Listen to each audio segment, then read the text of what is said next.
friends, my name is Sive and this is Stories in Sive. My channel is for talking about books and I'm so happy that you're here.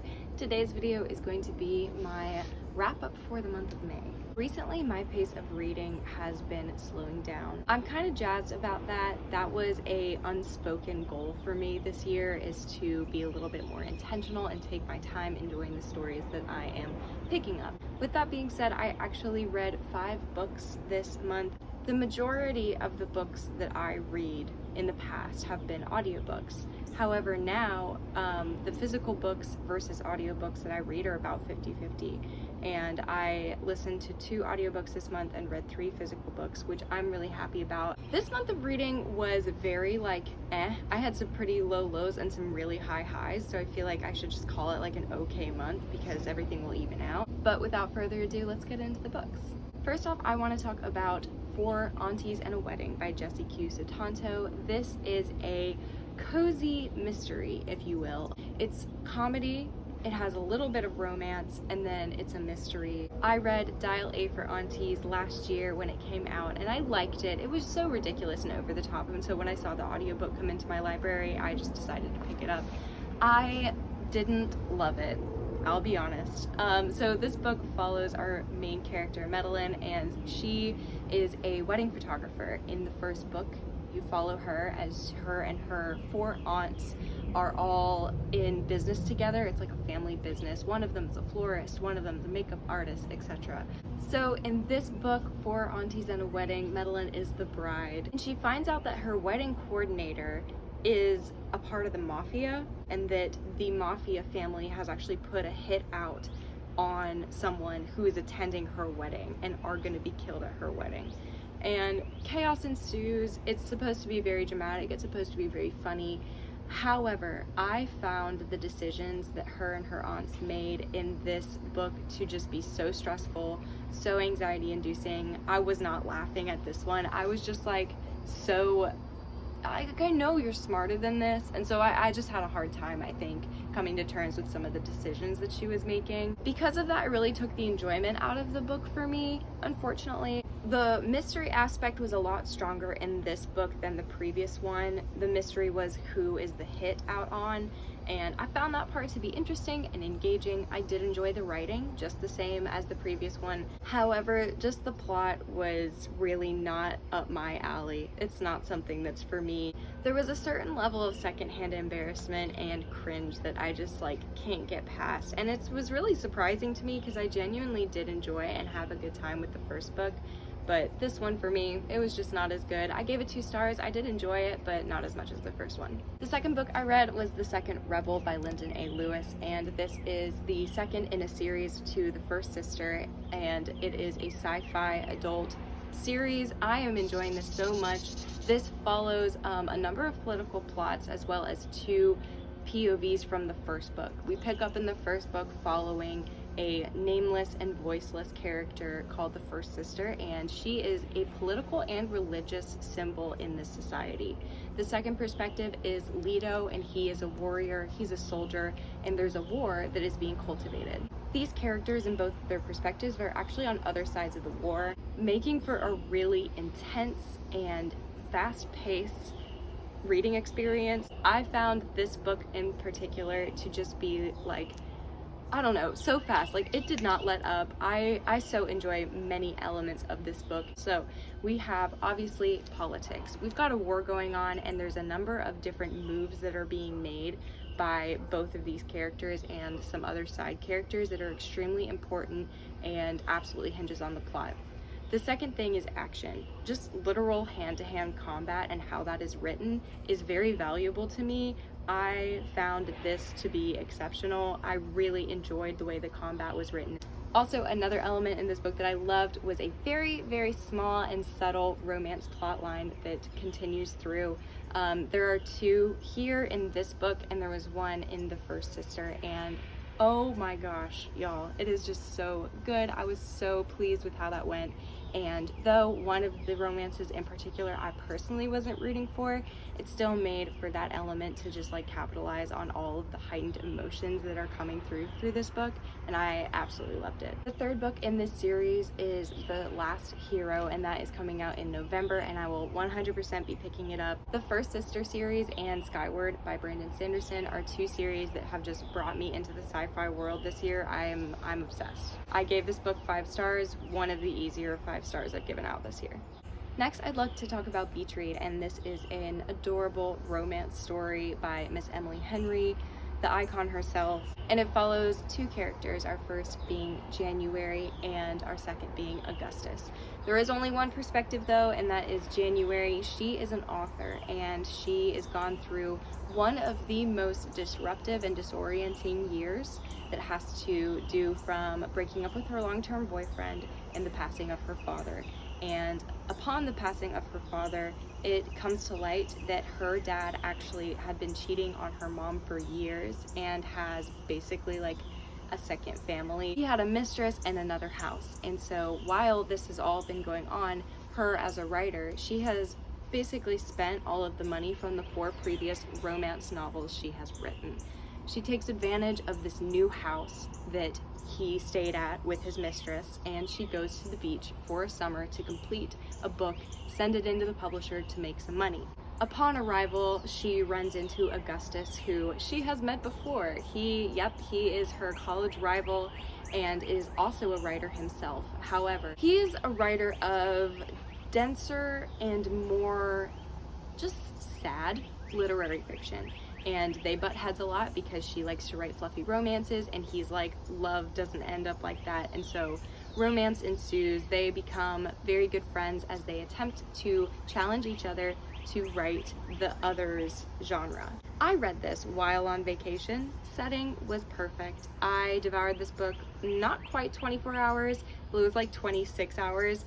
And I couldn't put it down. I loved this book very much. I read People We Meet on Vacation by Emily Henry as well, and so this made me very excited to get into her third book, Book Lovers. This is such a hyped book, but it really is that good. I gave this 5 stars. There was the perfect amount of fluffy, adorable, light plot lines, as well as some of these deeper and more large themes about grief and loss that were discussed as well. I thought it was a great balance. I was so intrigued, and I was very invested in January and Augustus's romance, and yeah, I loved it. If you've even been thinking about picking it up, or you've seen it and it maybe slightly sounds interesting to you, try it. You will not regret it. The last 2 books I read were both for the Asian Readathon, which was this month of May, and I want to talk about Beasts of a Little Land by Joo-hae Kim. This is a historical fiction book which follows a number of characters, but primarily 2 in 1917, when they're around 13, all the way into their 60s in Korea, while the Korean occupation and independence movement is going on. I'm not the biggest fan of historical fiction. I picked this up because my mother, who, if you do not know, is a librarian, and she went to the PCLA conference this past year and got me a signed copy of this book from the author. And I was like, well, now I have to read it. And I was so pleasantly surprised. I think I perceive my experience with historical fiction that it will be something that is boring or long-winded or not fast-paced enough, basically, for me. Because I read a lot of very fast-paced sci-fi and fantasy, I find that my perception of historical fiction is that it's slow. This is not the case, and my perception is wrong. I am wrong. I'm not afraid to admit that I'm wrong. Here we go. This book was 5 stars. I absolutely was floored by the writing, by the atmosphere, and by these characters. I fell in love with these characters. I'm still thinking about them. I miss them, and I kind of want to hang out with them and know how they're doing. And I think that that goes to show that the writing in this book is just like next level. This is a debut as well. Isn't that wild? So like I said, we follow 2 characters, the first being Jung-ho, who is an orphan, and he comes from a long line of hunters, and when he is orphaned, he kind of moves away from his family farm into the city and becomes basically like a gang leader, like he grows up in a gang and then becomes the gang leader. There's probably a better word to use than that for the setting of Korea in 1920s. There's some different context there, so take that with a little grain of salt. But basically there's a band of kids and they all are trying to survive, and so they steal and have bargains with different companies and different businesses and local families in the area. I will provide you protection if you give me blank % of your produce, of your food, of your shelter, water, etc. And so through that, he actually has built a large following, and that is one of our characters, Jung Ho. The second is Jade, and Jade is sold to be a courtesan by her mother when she is like 12 or 13 and trains under a very prestigious courtesan called Madame Silver. Her eyes are opened to the opportunities that come with being a mistress, money, prestige, power, protection, all which are invaluable as the war is starting to rev up between Japan and Korea. There's also some context here with World War II and how Japan was involved in that war as well. So the need for having protection around you is something that both of these characters have a lot in common, but their lives are very different and are on very different trajectories. This is a masterpiece. It's just woven. I don't know another way to say it. It's just woven together so well. These characters are just so special, and I was really pleased to be able to pick this up this month. Beasts of a Little Land, I really can recommend. If you prefer character development with like a little bit of plot, but like a lot of plot, but it was like mostly character development, the character arcs here are beautiful. Like I said, you get to follow these people from their like adolescence and puberty basically into adulthood and into their 60s and 70s. So if you like family arcs and family drama, though they are not family, it's like the friendship family vibes. It was beautiful. And the last book I want to talk about is Severance by Ling Ma, and this is also again for the Asian Readathon. This is a dystopian, modern, contemporary book about a potential like apocalypse that had happened, and we follow a 20-something in the setting of New York as she attempts to navigate this pandemic that has essentially started to wipe out her whole like community. Well, this was written before COVID happened, and the parallels between this book and the responses that were had either by the public and by our government was very interesting. The perception that Ling Ma had, like the foresight to be able to write this in a creative setting compared to what actually happened, was pretty scary. And it was very interesting. However, my expectations were off for this book, way off. I wanted dystopian, I wanted zombies, I wanted like some sort of crazy disease, almost like more of a sci-fi horror-y aspect. This book is for sure a contemporary 20-something trying to find her place in the world in the setting of a pandemic. Yes, there is a lot of death, it's mass casualties, it is very tragic. But the author doesn't really focus on that. She really focuses on the personal development of this character, and I was not expecting that. So I ended up giving this book a 2-star. If your reading tastes are literary fiction and you enjoy reading about, like, again, a 20-something trying to find her place in the world, this book could be a really interesting twist on a genre that you already know that you like. However, that genre for me has not been my favorite in the past, and I'm afraid that I set myself up for failure by picking this book to read. I listened to it via audiobook and it was all right. I didn't really enjoy it that much, honestly. I was kind of glad when it was over. Just trying to keep it real. So those are all the books that I read in May. I had a really great reading month. I had 3 5-stars and 2 2-stars. So it kind of all really just ended up in my favor. I think something that I've learned this month would probably be that historical fiction might be for me. That's exciting.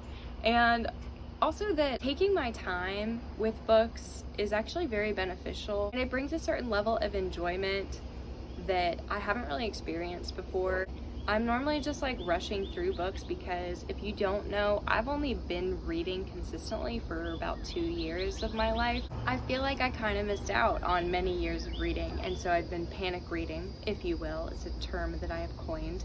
that applies to my reading experience over the past 2 years. So I feel like I'm finally like getting to a point that I feel comfortable slowing down a little bit, and I felt that my reading this month was very enjoyable.